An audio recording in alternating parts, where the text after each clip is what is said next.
There was a national public radio story this morning about Kroger. I don't know if people heard this, being really good at supply chain and keeping things cold, and that they may well be a place where vaccination happens. And that's a giant grocery chain, of course, in the US. Reed, your thoughts on this sort of what can we take from what we have done before, either good or bad? I think that what we learn is that there are five main categories of things that have to be attended to. Number one, there has to be prior planning, and that I think if we've learned anything, that you cannot start de novo from a standing start. There has to be an infrastructure in place and a pre-planned activity that can be then drawn upon. The transition from the Obama administration to the Trump administration is a perfect example. When an incoming administration ignores the work done before, you have a disaster. Number two, you've got to have real clear sense of population group prioritization. Which folks are the ones that you go after the most, given the nature of the challenge? And each of these challenges are different. Sometimes pregnant women and children are going to be more important than something else.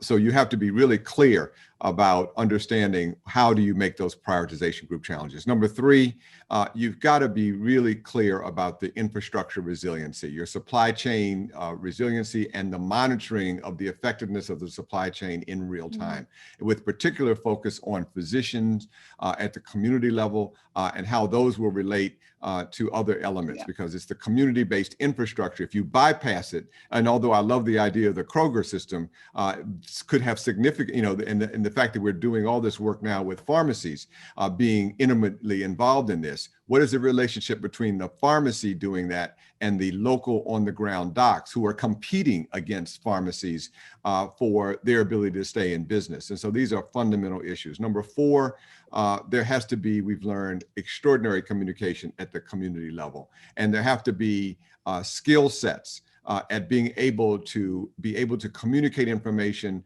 with trusted ambassadors and intermediaries, but also being able to communicate information in ways that people can understand. And then the fifth is the financing of the effort. And the financing of the effort needs to not only include, as we have learned from past experiences, what government puts in, but also how insurance works, both Medicare and Medicaid public insurance, but also private insurance. And one more wrinkle on private insurance is because of the preponderance of employer-sponsored health insurance. What will they do?